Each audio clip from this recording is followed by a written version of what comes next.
Video bersama saya Mutiara. Deret temuan baru terkait kasus Subang diungkap pengacara tersangka dan para saksi.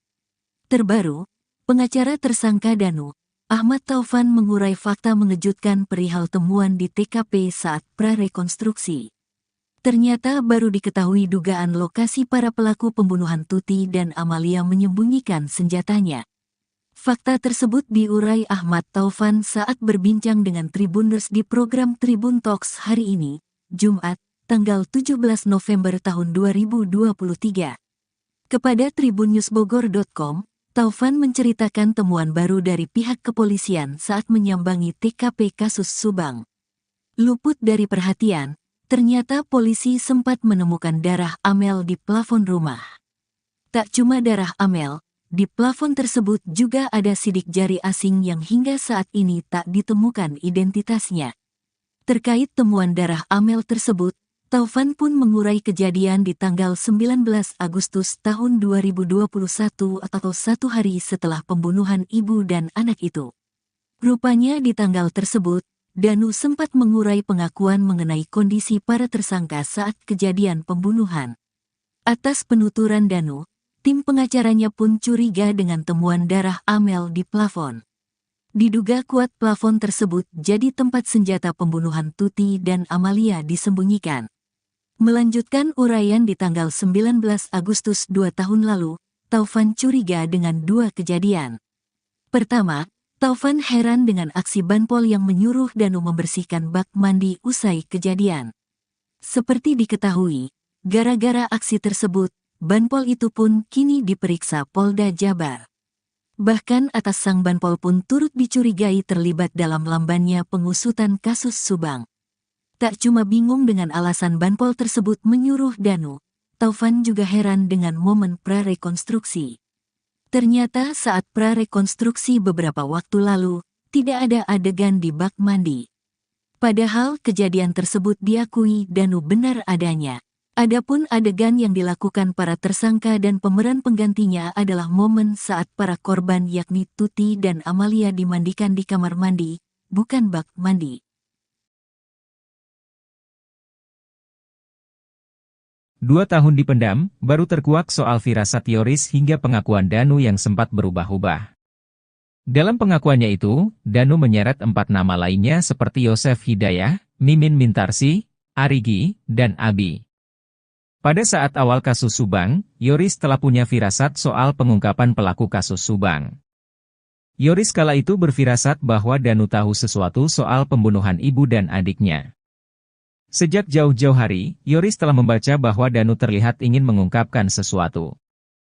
Tetapi Danu pada saat itu mengurungkan niat untuk mengungkap kasus tersebut sesuai dengan pengakuannya.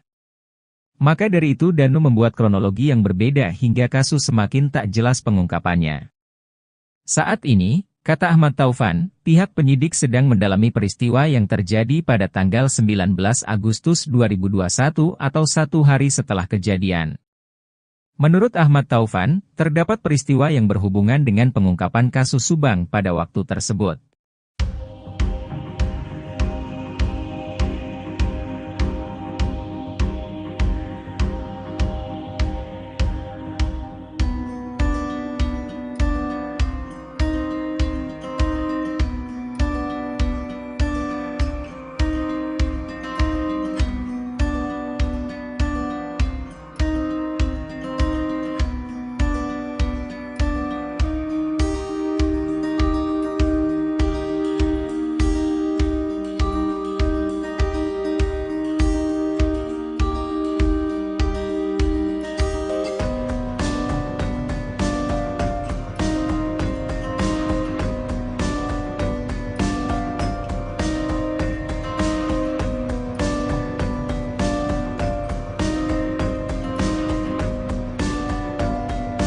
Ada perbedaan jam kedatangan tersangka pembunuhan ibu dan anak di Subang, Arigi, di konter HP tempat ia bekerja. Perbedaan jam itu diungkap oleh teman Arigi, Fadil dan Ramdan.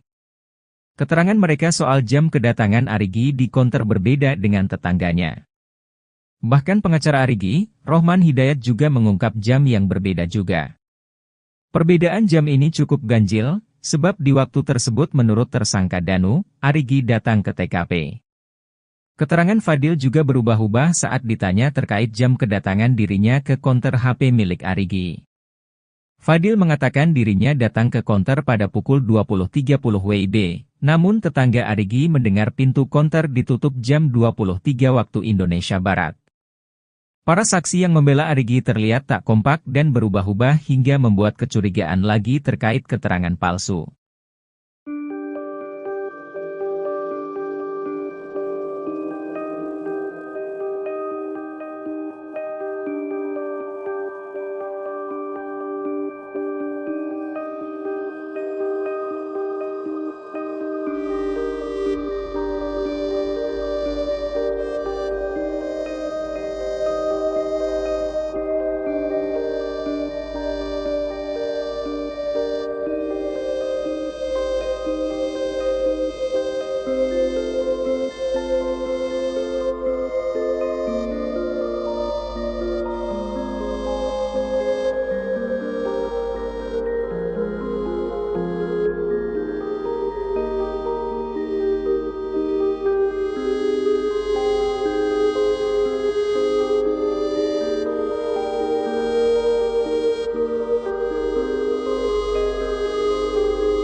Dua tahun dipendam, baru terkuak soal firasat Yoris hingga pengakuan Danu yang sempat berubah-ubah. Pengacara Danu, Ahmad Taufan akhirnya buka suara soal tudingan terhadap kliennya yang kerap memberikan keterangan berubah-ubah. Ahmad Taufan pun tidak memungkiri bahwa kliennya itu memang kerap memberikan keterangan berubah-ubah. Kendati demikian, Ahmad Taufan menyangkal bahwa Danu pernah menolak menandatangani BAP. Namun Danu sempat berbohong di awal-awal pengungkapan kasus tersebut. Yoris juga kala itu berfirasat bahwa Danu tahu sesuatu soal pembunuhan ibu dan adiknya. Saat itu Danu seperti tertekan dan ingin mengungkapkan sesuatu terkait kasus pembunuhan Tuti dan Amel. Framing semakin kuat, tekanan dan intervensi semakin kuat ditambah Danu pada saat itu belum didampingi pengacara. Ahmad Taufan, dirinya pun menjadi pengacara Danu dan perlahan-lahan membantu kliennya untuk mengungkap kasus Subang.